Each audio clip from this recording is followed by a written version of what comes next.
Welcome to the Visser podcast. We're here today with part of my tribe, Day One Tribe. We grew up together on the island of Aruba. And this is part of the Longevity 9 because as we see with the 5 countries that we've investigated and also with the science behind it, having a tribe is very important as you age and as you go through life, you know? You're ride and die guys and girls.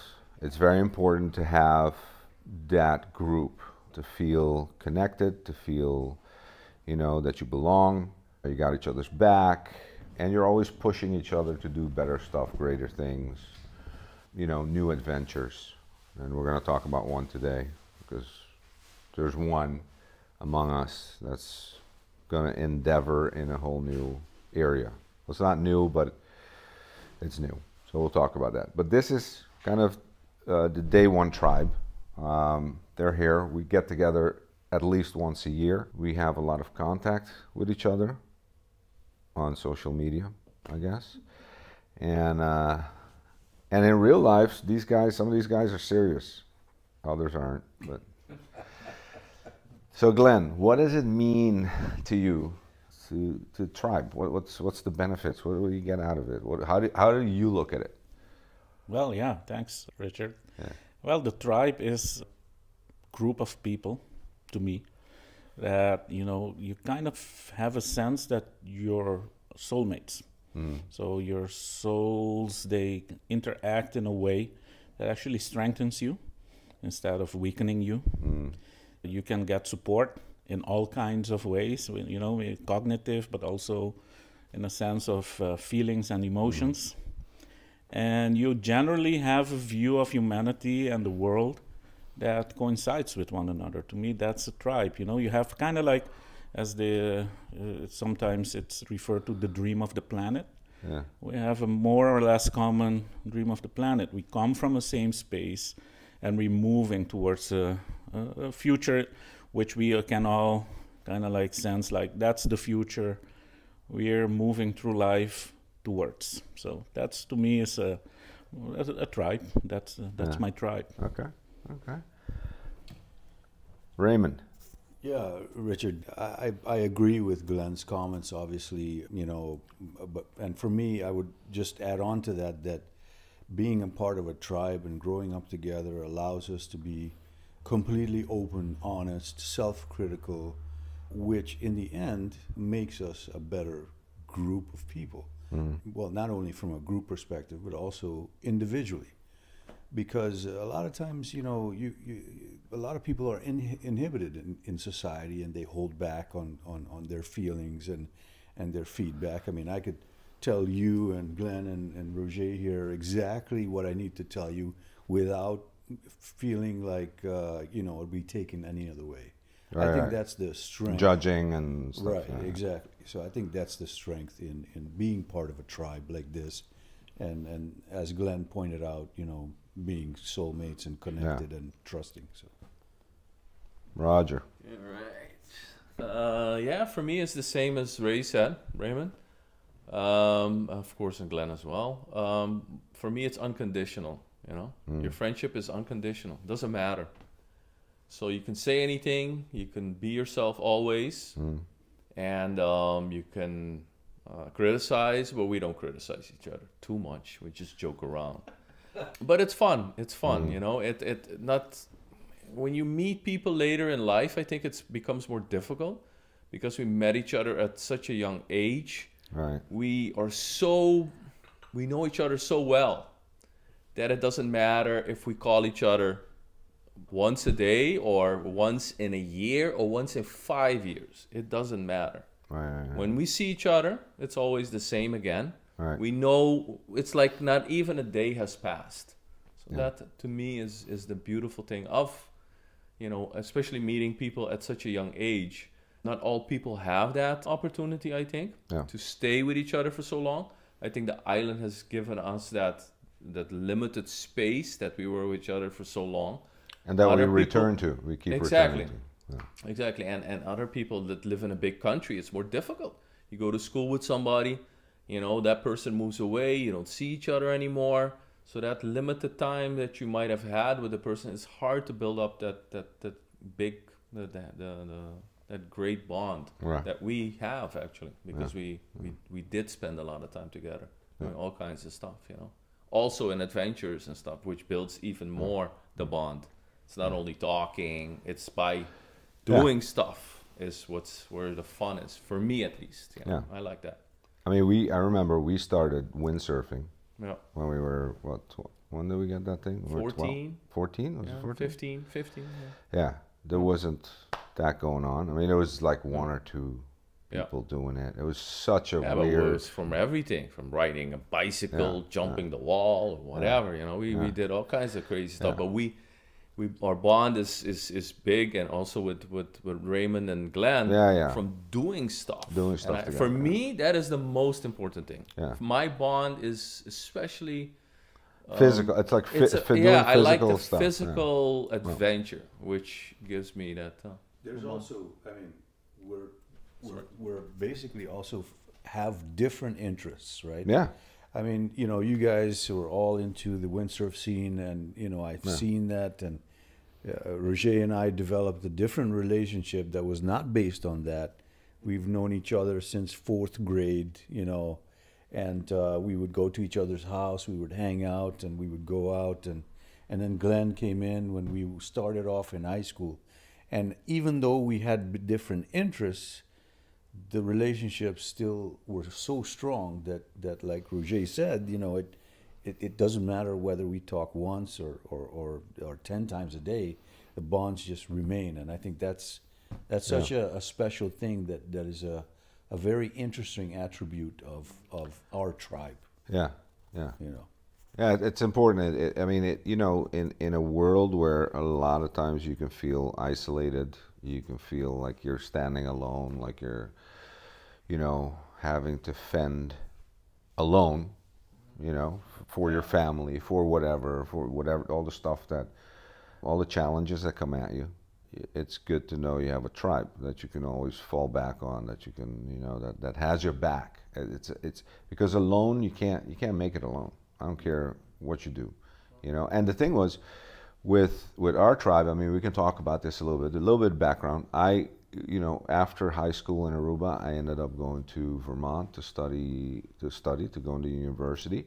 I ended up getting my bachelor's there, then moving to Colorado, studying there, then eventually ended up in San Francisco in the late 80s. And I spent a lot of time. I spent 27 years in the States. I mean, I would come back all the time. You know, still windsurf, still doing sports and all that stuff, but I was doing that mostly. The career, Glenn and Roger both started out going to Holland. We went to Europe. Glenn came back, you came back, Glenn went back and then started his thing in Holland, ended up doing a lot of time there, eventually going into criminal law. I'm a professor of criminal law, coming back to the islands, being governor, then coming back to Aruba, being the head of the university, then going back, being a professor again, and now possibly coming back to Bonaire to be to kind of help the island lead itself.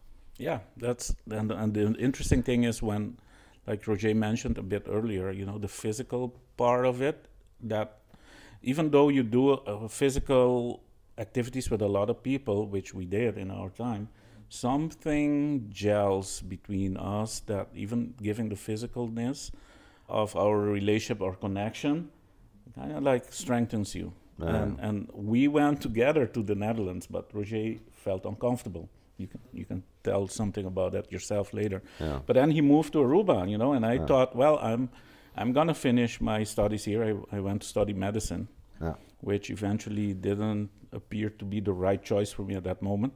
So Roger went back to Aruba, and he was gonna start his own windsurfing business. So he called me up and said, maybe you can help me out here. And I was like, nah, what can I do, you know? But he was convinced that we could move together there and design even like the programs to teach windsurfing. Right. He had a lot of creativity in that, and he showed me the way to open up creativities I didn't know I had in that field. So again, it was doing things together that creates again a basis of confidence in life. That was also part of the tribe, you know, doing things together. It makes you self-confident, it makes you achieve things, it makes you set goals, it makes you work together. And I think that was a very important part. And it works through my life up to now. So even my new endeavor, I know I'll be able to count on you, but I need to be able to count on you guys to make it work. Right. I think with Raymond, you went to the States, you went to Pennsylvania or New York. Where did you go? Yeah, I went to New York. New York with his Mustang 5.0. Yeah. Awesome vehicle, by the way. Awesome vehicle back in the time of, you know, Vanilla Ice. So he was the man. He was the man. Tell us a little bit about your journey. Yeah, I mean, you know, my journey was relatively simple. I mean, I spent over 20 years in the U.S. living in several different states. You know, my father used to work for Exxon, so we moved around a lot. But I learned a lot from that culture and ended up going to college in SUNY system, State University of New York, and started off in medicine. Oh, you started really? Yeah. I didn't even know that. Started off in medicine, and yeah, you know. Kept it hidden. Yeah. But it was very short lived. So I turned and I focused my educational career on engineering and got my master's in business. And then ended up in hospitality right now, well, finance. You're doing CFO, right? Right. So right now I'm a director of finance, and you know, who knew that would happen, right? You never know how your future unravels, right? But everything happens for a reason, and along the way, I trusted very few people, like I do this tribe, right? You know, it's that, you know, if I call you or Glenn or Roger, I know I'll always get an honest answer, you know, and the cold hard truth, and you would never question it. I would never question it, right? It's like through all of those years, we've always been in touch, and obviously even up to now, and if there's one aspect of this tribe that I can say is really, really strong is the trust. Right. It's real, and you know, that is something that is so unique and special, and basically allows us to be what we are today as a group. So and it's definitely something that I truly value, you know, with us here. So but I mean I really look forward to us getting it together. Right. You know? Right. Yeah. So it also helps me professionally, because it's almost like a retreat. You know, when you're doing one of those retreats with alcohol. Yeah. Okay, with a limited amount of alcohol and some food. Yeah. And, I don't know, but you know, you're getting yourself out of your routine. Yeah. And then we just sit here and talk and discuss and you know, really look at things in a different perspective. So absolutely. And this morning we had a talk. This morning we were together sitting in here in this room, and Raymond started asking a few questions, you know, and then and looking at the answers I gave him, he started to comparing those to the answers he would have for the same questions. And then, you know, one of the things that also is enriching of this tribe is how, while we do have that shared view of the dream of the planet, like I mentioned before, we're very different. Yeah. And that different kind of approaches too. Different approaches. So his answer would have been very different than mine, but that means that it stretches our own bandwidth by being in conversation with one another about that and thinking, yeah, maybe we should do something together, and it widens our reach. Neuroplasticity. Yeah. Absolutely. Yeah. So this morning when we were telling the story, you know, the question, I also was talking to Raymond very excitingly, and then he mid-conversation, looking in his eyes. Oh my God, you're going to bring that up? He fell asleep. Oh, jeez. So You know, I'm actually doubting but this listen, podcast. you know, I'm that's- doubting I should continue with this podcast. Well, listen, Richard, that's how comfortable I feel with you, bro. Thank you. You know what I'm saying? You know, you put me to sleep like no one. Thank you. Values your, Input, yeah. your information. Yeah, nice. Yeah. Yeah. But I always say when I compare myself to my brothers here, I always say that these guys are the smart ones because they went to college and they got all degrees and stuff like that. Oh, that's fine. And I've been more a person to, hands-on. I like the sense of entrepreneurship. That's how I started my windsurf business. But everything came step by step. But I love the aspect of planning every day, whatever you want to do, and you can take it there. There's no guidelines. There's nothing. You make your own guidelines. He's a but you need free-range chicken. That's what he is. He's a free-range chicken. But you need a discipline. And the discipline is the most important thing to reach any goal, I think, is to work at it every day and consistently and everything else. But all of these guys, whatever what they have achieved is truly amazing. But that's why Richard can help Glenn in certain fields, and maybe Ray. Everybody has a different field, so we all come from different angles. And my angle is mostly being creative in the sense that I like to invent stuff, and I like to find a way that's different, even though it doesn't exist. We're gonna find a way, and that's what I like the most about. At least what I've done in my business or anything else. How you can build anything with duct tape. It's your guy right there.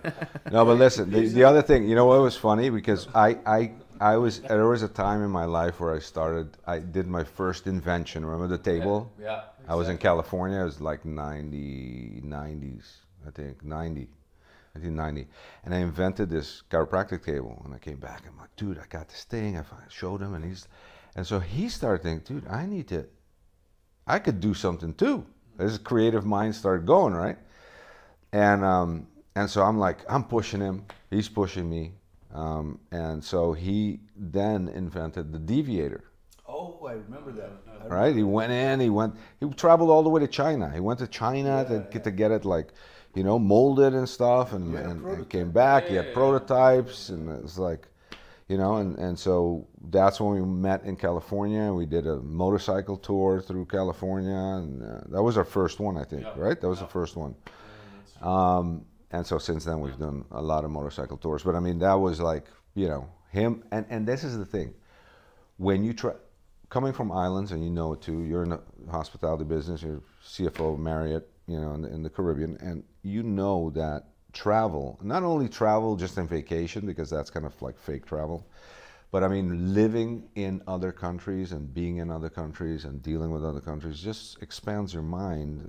Is an amazing educational experience, and we've all either been forced to do it, we had to, because you're coming off an island, so you have to go. There's no option to, hey, I'm going to stay on the island.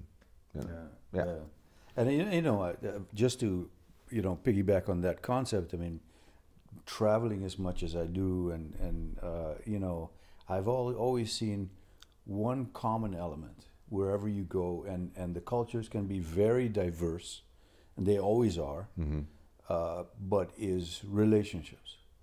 Everything starts off with relationships. There's no country that you can walk in and say, you know what, I want XYZ, or I want to propose this, that, and the other, without working on the relationship first. And that's also another strong element of this tribe, that we have solidified that, and again, wherever I go in the world, it's the same thing. You can accomplish what you can accomplish if you have a strong relationship, and there's different degrees, right? I mean, if it's very strong, it's very good, like we have, but it could be less strong. It could be, it has a range. So and also it could be in business. It could be social. It could be different aspects of life. Different aspects of life. Right. So that's what I've seen, and that seems to be very interesting. Some relationships you don't have to even work at it. It just clicks, right? Like with us, what we've been through all these years, it just it's just there. Other ones, you know, yes, you gotta work a little bit at it. in Nurture order 'em. Yeah, exactly. You gotta really nurture it as you go along. But yeah, that's what I've seen. You know, my travels. Glenn, what I got a question for you. What do you think? Because you know our tribe extends. It's a big tribe, and we have more people on the islands. Well, Roger less, but we have more people that we grew up with and we know and we connected to, but we're not. They're not really the tribe. Yeah. I mean, we know them. We grew up with them too. Yeah. Right. I mean, a lot of them, but they're not like. Yeah, you know, What's that thing? We went to school, you know, our high school. People that were in our classes are now ministers of the islands. You know, they're in government, they're doctors, they're lawyers. They have all of these positions in society, business people and so on. But we don't have this same level of connection we have. Right. With them as we have here on this tribe. But what is that? Yeah, I believe that one thing of it is that, you know, like I mentioned before, you need to be kind of like soulmates. So I think it's quite deep. It's inherent in our being.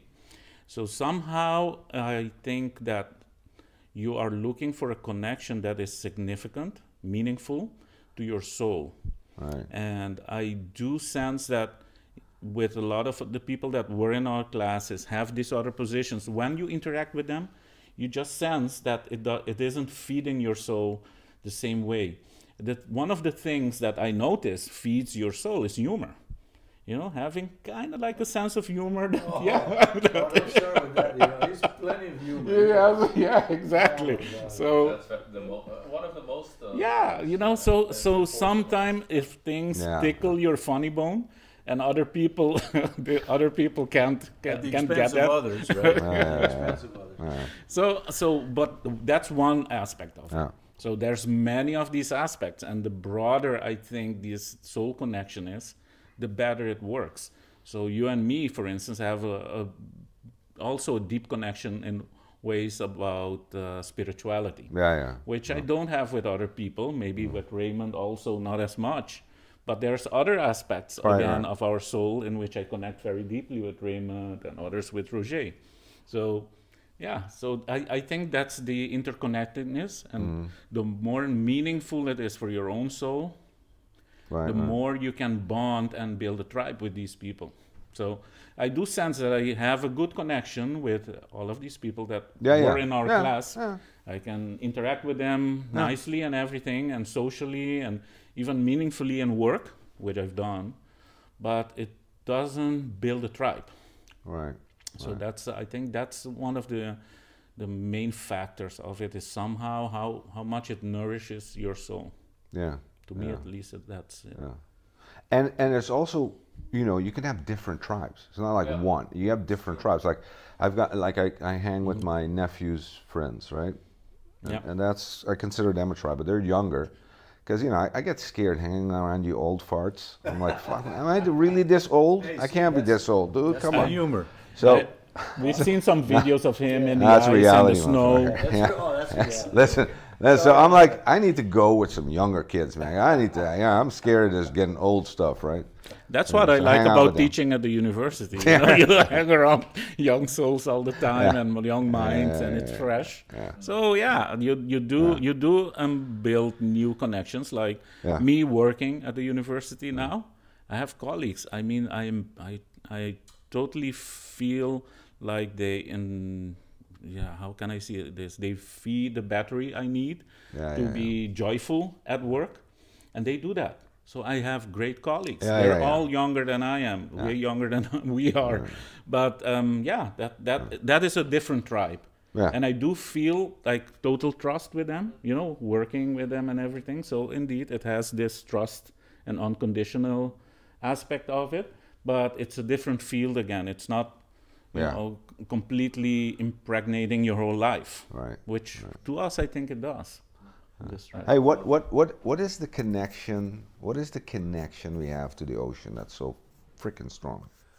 Well, first, I think I want to come back to Glenn's point.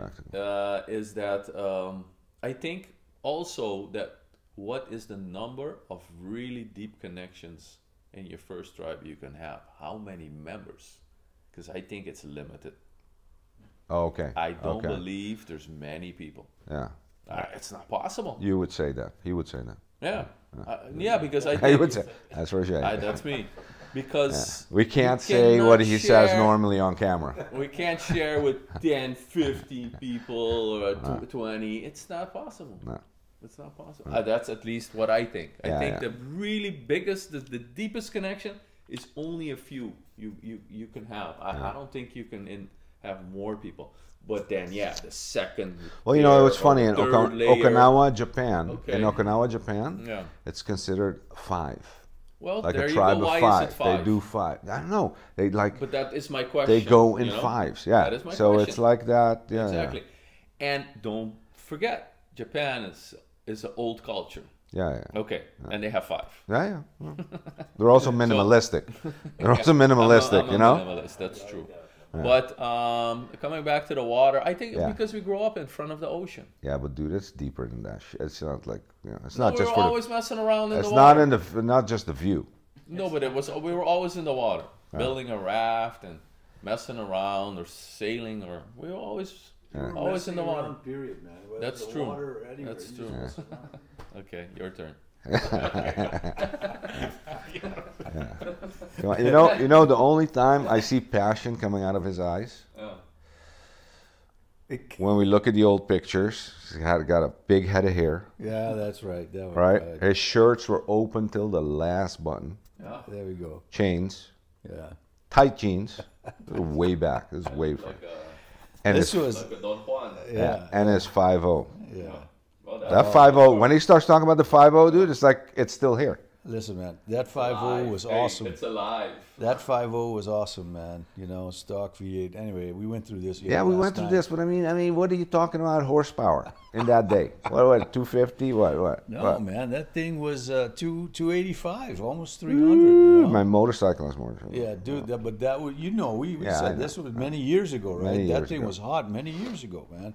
Plus, I had hair and I had the T-tops down. It was awesome. It was awesome. I just couldn't get with the Vanilla Ice thing. I just couldn't. No, yeah, you know, I don't know. I didn't associate it myself. I changed the That color. was the 5-0, bro. I changed the color of my car from white to okay. blue, but anyway, that was a long, long time ago. But I agree with Happy memories. what Roger was saying. You know, the tribe is definitely not. You know, your core tribe cannot be too many Huge. people. Yeah. Cannot be huge. But it's not something that we determine. It just happens naturally. And when that happens, you know, it makes you even a more unique group that can be very different than any other tribe that you might form along the way. Yeah, you yeah, know? yeah. If you're living in somebody's neighborhood, you have another tribe, but that tribe is very loosely defined. But still, you know, you go to each other's house, you have this relationship, but it's a different has. Are you different part elements. of any club like Kiwanis Yeah. or Rotary or? Because that's also like they yeah. try to do that. Yeah, Like yeah. we got you. Yeah, I'm part of Kiwanis of Palm Beach, and of course it is a brotherhood, right? I'm not active anymore, but I mean, you know. Oh, that's a good, bro. Strong. Yeah, That's yeah. strong. Yeah. Why don't you just No, stop but there? my point being Okay. that I still have contact with the guys. You know what I'm saying? yeah. You know, yeah, okay. So, but that again is also a different tribe. You know, you get together It's a different thing. for community service, and it's more business oriented. But they're looking for the same thing. I think originally these clubs, even the Masons, I mean, that's going a little far, but they were founded on the idea of we have to have each other's back. Right, of brotherhood. Brotherhood. Yeah. Back. You know, I mean, this is, it's, and you see it even in, I mean, not to go negative, but gangs, motorcycle gangs, I mean, that's why kids go there because, you know, Australia. Yeah, all of those. 2-4. Yeah, all of those like fellowships or groups, gangs even. If you look at them closely, and then I'm putting on maybe the glasses of a person working Criminal in lawyer. education. Oh. Yeah, actually, they have, like you mentioned, your back, but they also help each other develop skills. Yeah. Even in a gang, you know, Yeah. you're helping each other develop skills and attitudes and so on. If you look at it closely, Yeah. that's what it is. And then you bond together. And then there come in things like loyalty and support each other and so on. So that's all And part kids of... and people look for this. Yeah, I mean, they maybe can't define it, but they look for that Yeah. belonging. Exactly, it has to do with belonging. Yeah. So, Yeah, definitely. And I mean, going back to what I was saying as well, you know, tribes are defined differently. I mean, in the case of Kiwanis, again, obviously it's a brotherhood. But you have a common goal. It's very non-emotional. It's much more business-like. But you know, if we call each other and ask for help, we'll get it. Yeah. But again, it's very different than what we have here. Yeah. So that's one of the things that are unique to us. Again, you know, I feel good about it, obviously, and it's going to last for a lifetime. I mean, you know, Well, that's the idea. Yeah, that's the idea. I mean, you know, now that we have these trips going every year, I mean, next year we're going to go to Bonaire. We're going to, you know, visit these guys, and you're going to come over, and you know, you're going to make us laugh, and you know, we're gonna make an episode. you know, Yeah. you're going to make us laugh at each other, you know, Do some surfing. and even cry sometimes, you know, which Richard is awesome at. You know, it's just, you know, creep. Let me see something. No, and don't forget how it started, no? Because, I mean, we've been good friends for a long time. Yeah. But the trips we did, It started, no, I know where it started. It started at the Americana Hotel, under the table. Under the table, Oh no, I can't believe it. Oh Jesus Christ. hiding. Now you have to complete it. Otherwise Hiding. people get a wrong Yeah, idea. hiding. All right. From us playing instruments Yeah. while the show was closed. In the showroom, Hey, right? talk about having And the each other guards coming in, and he jumping out, going, "They're over there! It wasn't me!" And since then, he stayed. Dude, I knew he was going to be in the hotel business. Yeah, it was like, fucking rat. Talk about having each other's back, right? No, but I think it started once because I really enjoyed the trips we did together Yeah. with the motorcycle rides. Oh, cool. And then I said, you know what? I mean, you laugh so much and you experience so much, and it's for life. You never forget these. No. These. Okay, I might forget, but in Yeah, general, he forgets everything. in That general, was me? That was me. These things are priceless, and we've experienced. And then I said, you know what, Raymond and Glenn, let's go to Richard, because you're a unique person in that sense, that you can pull off all of us together and create this fun atmosphere. But it was so much fun. I said, you know what, we have to do something, because the things we do together here on a trip is priceless, and it's forever, you know. And these moments are very special. Yeah. You know, even it's 4 days, 5 days. Yeah, for sure. The you know, the things we laugh about and experience, it's so much fun. And then when you go back to each other, or you know, in a year from today, you can say, hey, remember that day, you know, we were there and this happened, and it's fun. You have a good laugh, and it's good stuff. Yeah, you know, I talk about it a lot during my therapy sessions after being with Richard for 4 days. You know, I need some help. I get professional help. I said, "What? You've gone to Richard, right? Yeah. Can you help me out here?" You know? But anyway, Oh my God. but yeah, I mean, these unique experiences that definitely make us who we are today, and every single one of us has a story, right? I mean, I could tell you many stories about Glenn and myself being in the same class together, and this guy always had a unique way. You know about him, right? Of course.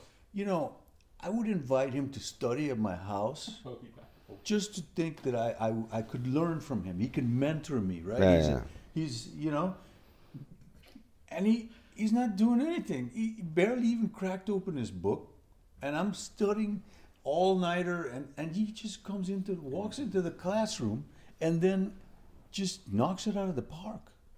And I'm like, how do you do it? Can you tell us how you do it, Glenn? Come on, we really want to know. I mean, how do you do something like that? I remember you ran me out of your house once. We were gonna study. I was bugging them, and they're like, kick me out.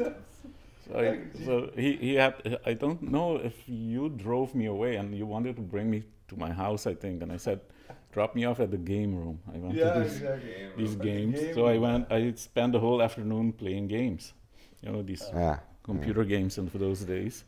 And then I had good scores. But it was because I just paid attention in the class. Actually, that was my... I tried. Yeah, but I don't know. It just stuck with me. I seem to have a good memory, I guess. So I was like just sitting there, and even though we were sometimes not paying attention to the teacher, but to our classmates, even then, yeah, you know, it kind of like got in there, and yeah. I think associations are the thing for me. I don't know how it works for you guys, but to me, Yeah, but you've become a teacher. Things. You've become Yeah. a teacher, right? Yeah. At a very high level. Yeah. How has that changed since when we were going? I mean, from now. Teaching? And Yeah, being the in students. I mean, you know, right now, you know, we're dealing so much with ADD, ADHD, kids, and we have burnout and whatever. I mean, nothing yeah, changed we would much have in a- my view. Yeah. Because you know I'm teaching now, and I hear sometimes my co-teachers complain, right? Professors, and we had to go through like a group counseling because one of the professors threw an orange to a student that wasn't paying attention, and then the whole, you know, the whole Netherlands was too small, and it was in the papers and everything. So we all got like a psychologist to coach us and counsel us.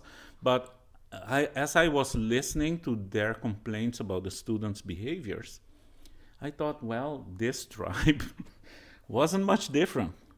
The young kids were behaving like we were, like I was certainly behaving in those years. You know, I was thrown out of class many times. I had to stand under the palm tree.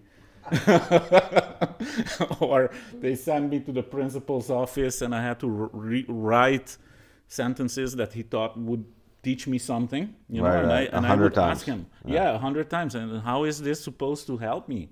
You know, well, he's like, it will help you to understand that you that you are wasting everybody's time. So yeah, so I'm like, yeah, that was a good point. You know, I'm like, okay, thanks. I was taught that. So to me, I was trying to also tell my colleagues, you know, try to project yourself into your time you were sitting there.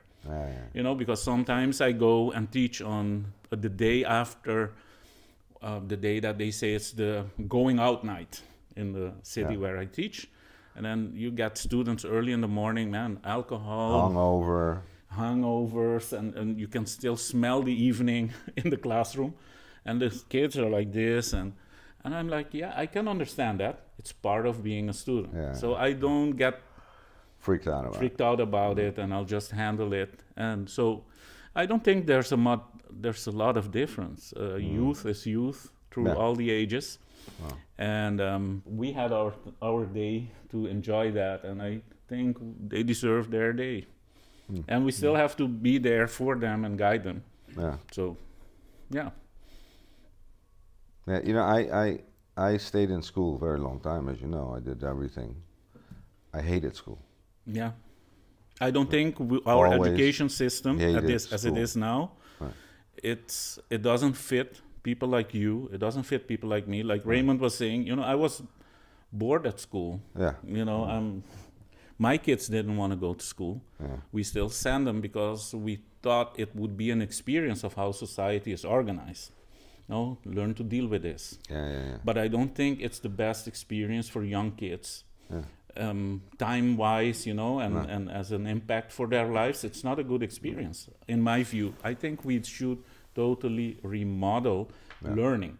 So education is now, it's almost like a learning factory. It's archaic. Yeah, it's archaic. Freaking archaic. It's 150 It was archaic years when old. I was going to school, and that's why I hated it. But so, I saw it as, okay, I got to do this, jump over this hurdle to get to the next level. Yeah, that was my thing. And actually, just eat shit and go. And actually, gaming models and so on would probably be better in teaching. So I think Yeah. we should revamp education. Well, we have to understand how people learn, how different people learn, how fast they learn, and then model it to that. We got AI now, man. We can model it personally to and everybody child. has a different learning style, Yeah. learning speeds, and there's brain research now showing that, and we can adapt because of technology. We can actually, design educational models and programs that are customizable to the kids and the youngsters and even adults' ways of learning. We don't put in that effort. I think, listen, there's stubborn professions, and worse than even medicine, which is a very stubborn profession, is education. But you know, Richard, the point I guess I would make, now that we're talking about education, is I always saw it as a hurdle too. Really? I never wanted to do it because I think that to a pretty large degree, it kind of stifles creativity. Totally. Right? You have tunnel vision. Totally. But as I was going along through this trajectory, I mean, I said to myself, wow, let me take what I need from this experience only. And basically what I learned is that it's a discipline. It's the discipline and the hard work to accomplish a goal. So you're looking at that bachelor's degree, you're looking at that master's degree. That's my goal. So I need to have the discipline and the work ethic to get there. And that's what it taught me in life. And quite honestly, that approach is what I applied to get where I am today. Because it's not easy to make it. So in that sense. But then I in school, before I got passionate about what I was going to do and everything, I was like the C guy, bro. I would calculate that thing. If I put this much effort, I just get a C. That's all I need, man. Yeah. I don't want to overdo it, because if I overdo it, that means I spend too much time. Exactly. I should have been doing something else. You know what I'm saying? So give me the C's. And then once I got passionate about Ikigai, about my purpose, my thing, then everything changed. But it took a long time. I mean, it was, you're doing stuff in school that doesn't make sense. You're like, well, why am I going to need this? When am I going to need this? Well, my jumped out. and my daughter, like for instance, my two daughters now, they're reaching the age in which they are expected to be professionals and so on. So they've gone through schooling, they've done their work, they've done their discipline and everything, and then they end up, flowing over into everyday society, and then they get into the organizations of jobs and professionals and professions and so on, and then they are confronted with things they were never taught. And then now their question to us also is, why didn't we get any of this at school? While we were being prepared, to so-called to become professionals, we weren't taught about... It's the learning knowing gap. Yeah. Or they were not taught to understand doing gap. Yeah, how to do things in real life. No one hires someone out of college. You spend all this money for your kid to go to expensive college. They come out, they can't do anything. Yeah. They know everything, but they can't do anything. Like I consider Roger one of the more successful members of this tribe. Yeah, he's very successful. Okay. So, And no, seriously, dude. Because he has always had an entrepreneurial spirit. Yeah. Okay. And he's built a business. Yeah. And he's the one that's now like retired. Yeah.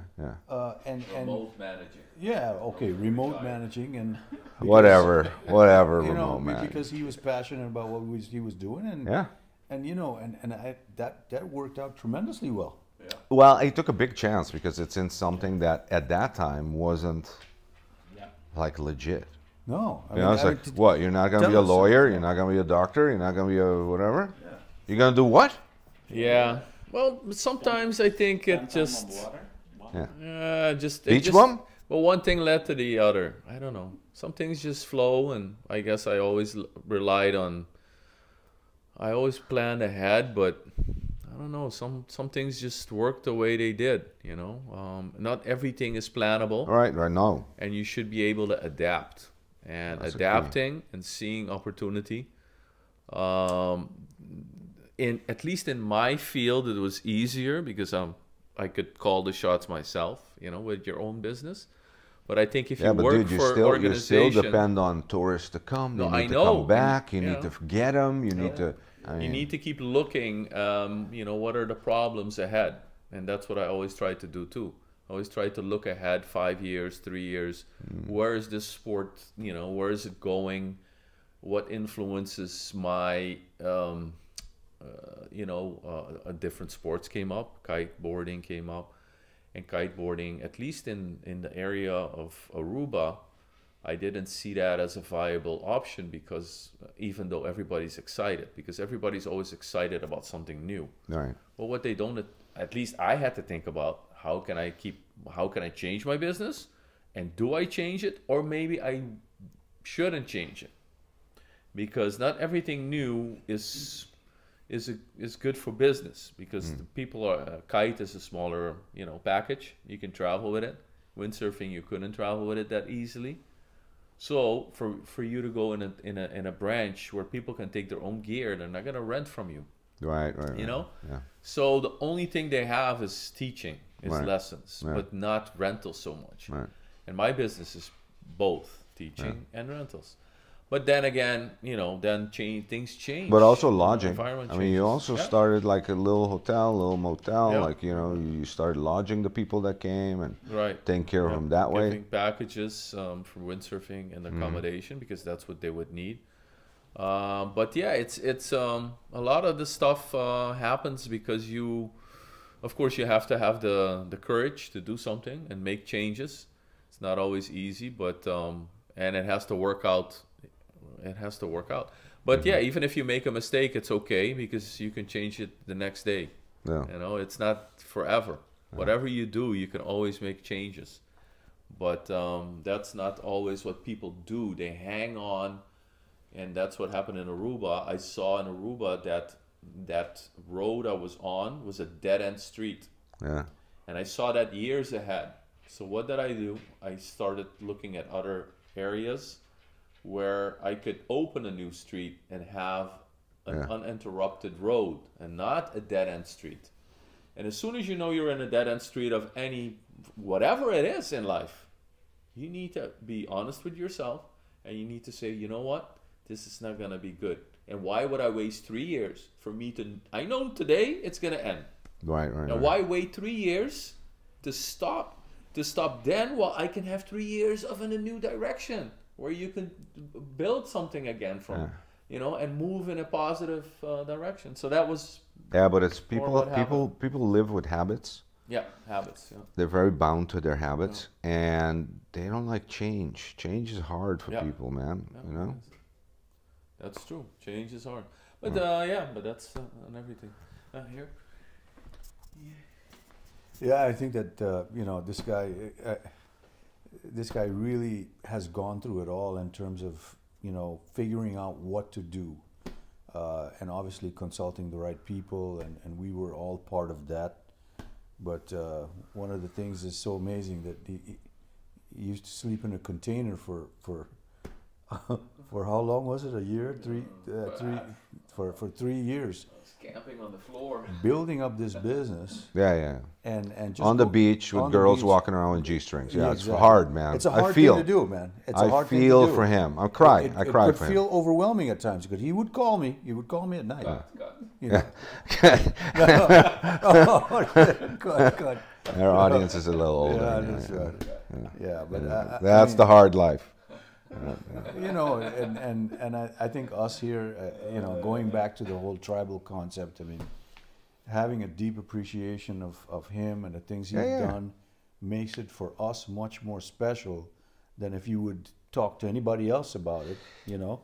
And I think that's unique, man. I think everyone has a struggle, and it's knowing the struggle that gets you closer to the we all person. admire each other too. That's a big one. I think that's a big one. Admiration for him, what you've accomplished, Glenn and Ray. Yeah. It's admiration. Yeah, I do. Oh yeah, you needed it actually. There's the mic, but You hogging the mic, teacher, Dutch teacher. It's mine. You know, one of the things that I don't know if a lot of people know, but huge leaps in my life were actually initiated by him, by Roger. Like I said, I went to the Netherlands to study medicine, and then I got a call one. I don't even remember if it was night or something, but it was a call like, "Hey, Glenn, What are you doing there? yeah, and I know you're not really studying as hard, so why don't you just quit your studies and come to Aruba and help me out?" Dude, I'm like, if what? your parents heard that conversation, Yeah, it'd freaking kill them. all of a sudden, my mom's. That's also what I like, want. What are That's you what I doing want here? my son's friend to do. Yeah. You know, call him up and goes, "Hey, I know you're not studying. Go gotta quit. Come." Come here, man. Come on the We're beach. gonna be on the beach. Help me build this. You can teach. Don't worry. We'll find ways to teach. Yeah, that's So that was one of them, a right? dream. So eventually it led me to go and do stuff like study law and so on, because I was there, and even the guests were telling me, "Yeah, you got to go do something with your mind also, instead of only being on the beach." But then eventually, when Roger went to Bonaire, he also, the same thing again. He called me up. "Hey, these guys, they don't know what they're doing. Come and help us out." Like, what? Then I told him, "No way, I'm staying here." He even sent me the ticket. no. Yeah, he bought the ticket. Oh my Do god. you remember that? Yeah. No? Yeah. Dude, his mind's You so did. Oh, yeah, because we set up a meeting with. He set up a meeting with these guys from the Bonairean government. And I'm like, "No, I'm not coming." He's like, "Okay, the ticket's on his way. Here you go, come." And then, and one thing led to another. So he's been pivotal. And again, maybe it's what he said. He foresees something in the future. And he thinks we should move as a group, maybe. Maybe he has that relationship with all of us. And so I'm also thinking about a new step. I call this guy up. I'm like, "Hey, man, this is a question I've had, or a request, but I'm looking at it this way." And then he throws something in. "You're looking at it the wrong way. Look at it from a different perspective." It opens up my field of, my considerations. Yeah. So that's how we help each other out. Especially, of course, especially Rich being in politics too in Aruba. Of course, you guys at this level connect at that level and understanding it better of what goes on with behind the curtain. Yeah, exactly. We have no clue. I try to stay furthest away from this stuff because I don't like it at all. But you guys have that, and which is great, And We went in the mud. Yeah. Yeah, Next to him. I remember Richard as minister in Aruba called me up and said, "Hey, Ray, I need your help, bro." I said, "Oh man, this can't be good." No, it wasn't good. I said, "I got this board position at the hospital. You got to help me out Oh here." man, yeah. Remember that? Glenn, I thought I'd get my crew in there. Yeah. We need to eliminate some rats, boys. Could you? No, but Dude, a year later, they're playing nice with the rats. Like, what are you doing? You're feeding the freaking rats. But the thing is that I was very hesitant, but I said, "Man, this is okay. I got his back, right? He's part of the tribe. I got his back. I'm going to do this thing, I don't want to do it.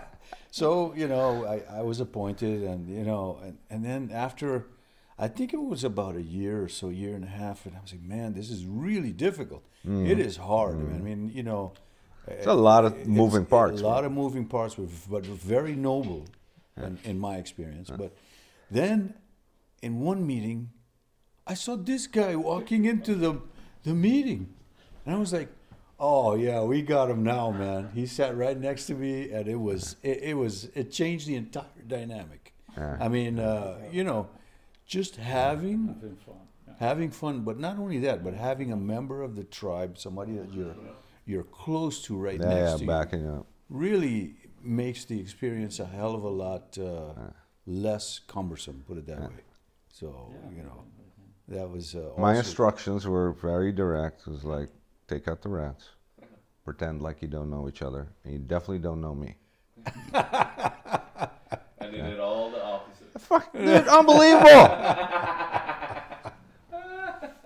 we were have parties with the rats, we'd invite them over to the house. Home of the cheese. We'd have a rat party. Yeah, and exactly, bro. I'm like, what? there's cheese all over the place. Yeah, and, yeah. you know. And it's not in any. No, that's it. Is it? Roger say I'm staying far away from this one, and I don't want to touch it. I always had the excuses running my business takes my 24-hour attention. Yeah. No. I mean, but then again, of course I make fun of it. But you know, back in the day, the point is that Richard, you know, immediately thought of me as a very good friend to help him out.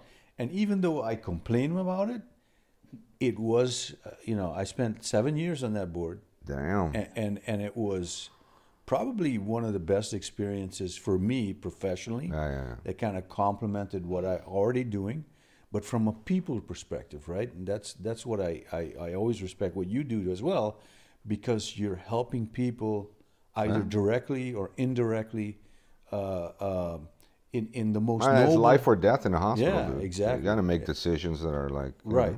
And so we were working on the support mechanism around that, and I think anything in that arena is just so awesome to be part of it. Yeah. And with this guy, man, it was a great experience, right?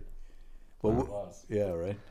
And even when we went out together, right? We went out. We won't go there. Yeah. You know what I'm You saying? guys went out. It was a great experience. Pulled the plug. Yeah, I was gone. I pulled the plug before you. I'm like, later, suckers. Anyway. That was They were funny. friends. Nothing for you to do anymore. Yeah, exactly. He Keep basically- feeding the rats. He basically said, "You guys are playing the rats. I'm out of here." But, Yeah. you know, but No, but I think it's funny because, you know, when it coincided with each other when I was minister, he was still governor in Bonaire. So he's on the other island. Yeah. And so we had this one competition that kind of happened organically, where I think Roger called me, goes, dude, Glenn's opening the world windsurfing event, sailing in on a windsurfer. Like that. That's like my ideas. He's stealing my ideas. Give Richard a challenge. Yeah. Dude, I'm like, really? How is he doing it? Okay, so he's freaking.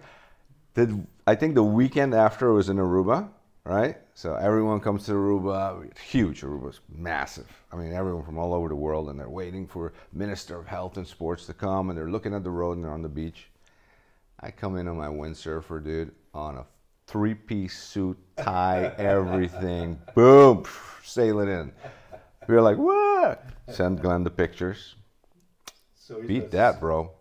You know what I'm saying? I dropped the mic on him. Boom. Done.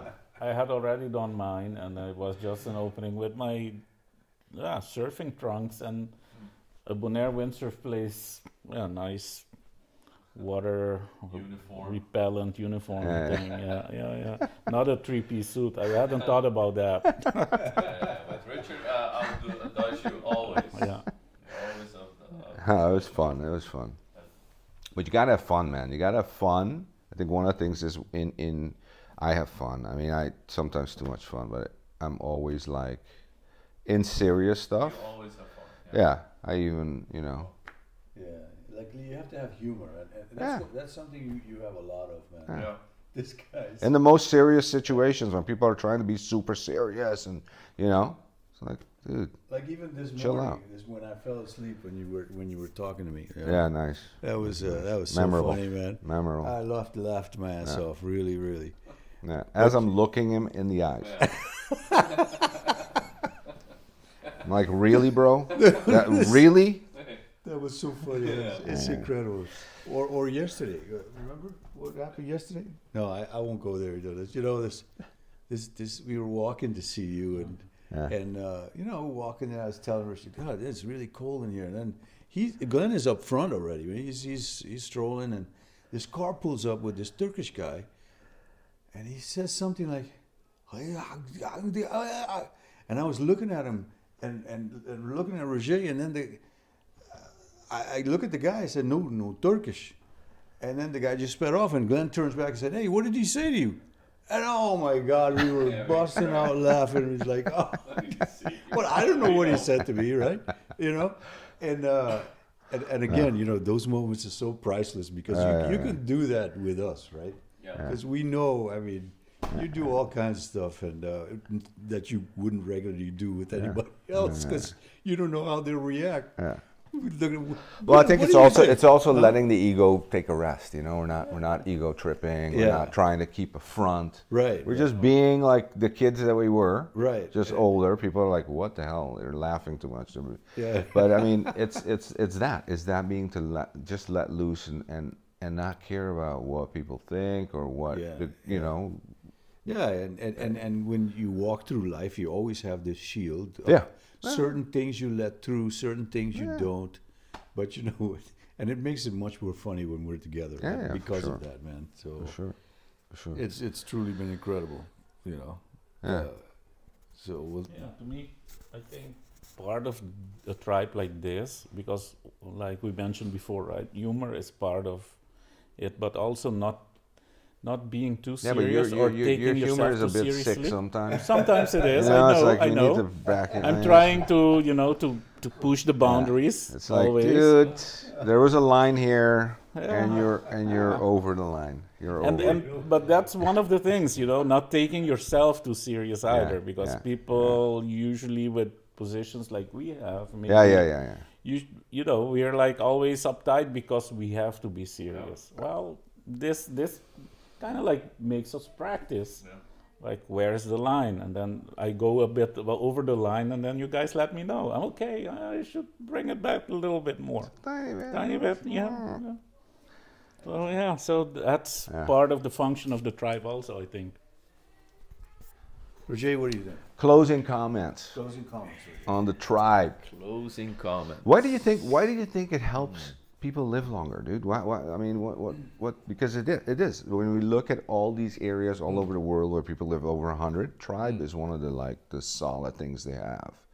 Like they feel they got to get up. They feel like they're committed to the tribe. Well, they're committed to other people.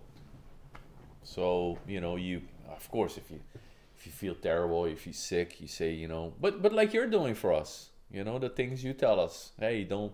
You know, look at from whatever fasting to vitamins to working out. How important it is to have, you know, to keep your muscles in check. You know, because the muscles are important for longevity and stuff like that. And all your advice on health, I've always followed it because I know you're the source. You know a lot. If you don't know, you investigate it, and you're in the forefront of many. Techniques and ways to improve the human, you know, and live longer. But I think that's why you came up with this, with the tribe stuff and stuff. That's the result of what you want to do. But I think it's there. Just but your advice is priceless. Of course, we don't live in the same place anymore. Maybe these other people are. Well, they're also older. Together, they're older, closer. Yeah. Right. We are spread out. Yeah. But I can see that when you live together and you have that appointment. Hey, listen, at 8 o'clock, I'm supposed to meet you guys to have a coffee. And that thing is golden. So if you need to walk your 10 or whatever, 5K up the hill or down the hill, you're going to do it because you have a commitment. And that commitment becomes like an addiction. You know, you have to be there because you have to see the boys and vice versa. Everybody else has the same goal. So I think maybe in those countries that plays a big role. I mean, but we have social media, which takes up some of it. Yeah, but it's not the same. Keeps us kind of connected. It's not the same. It's not the same. That's why I push for at least, I think it's nice to come all together once a year. For sure. Because what we do here is so much different than the social media. And you know me and social media.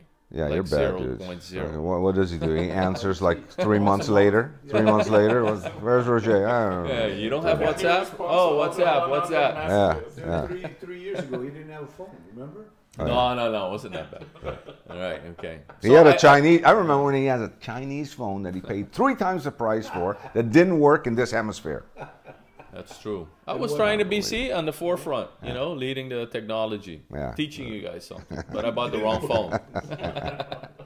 But anyways, I think that's it. I think I believe it works the best if you are closer together. If you live in the same village, then you really commit to that time. It's a certain time to do stuff. But you know, even a yearly commitment is something you look forward to. You get prepared for. You're like, okay, man, we're going biking this year, or we're going to do something. I better be a little bit fitter. I better be, you know, you we're start going to working come together. Yeah. So start your therapy sessions early. Early. 6 months out. Exactly. Again, I mean, to Roger's comments, I mean, the tribal concept for us, you know, we've gone through all of the reasons and the theories, but even whether we live in the same, you know, I guess region or different countries, it still remains strong, and that is something that you know nobody can take away. Nobody can break down those boundaries, and that's what I enjoy most about it. Right, you know. Planning the next trip, and you know, with Roger next year in Bonaire or anywhere else. Right. I think it helps in terms of longevity as well, because you know, it makes you lead a well-balanced existence, and believe me, this is part of that, very integral part of that. You know. Whether it's family relationships, professional, but this one keeps us in balance, and keeps our stress levels to a certain degree in check, and allows us to actually lead a better life because of it. So definitely, so we need to keep it going. Closing remark. You know, I want to join Roger in this. I think the tribe helps with longevity because it's also about sharing is caring. I do believe that in a tribe you look after each other. Is that from Hallmark? Did you get that from Hallmark? Maybe it is. Is that your own? Is that your own? Okay. Maybe I stole it from someone. But so but it is, you know, giving and sharing. I do believe that somehow that there's an altruistic quality to it, but it's not altruistic. It also comes back to you. And so I do believe that it how can you say this? It's been shown, like like you mentioned, that really having a sense of belonging and having kind of like maybe it has to do with that you are at peace somewhere. Like we are at peace here when we're together. I think there's, you know, before coming here, I was doubting if I should come because there's many things on my agenda that I also needed to have attention. But I really considered coming because it is a peaceful space in which we're together. And I think that is what the tribe always offers.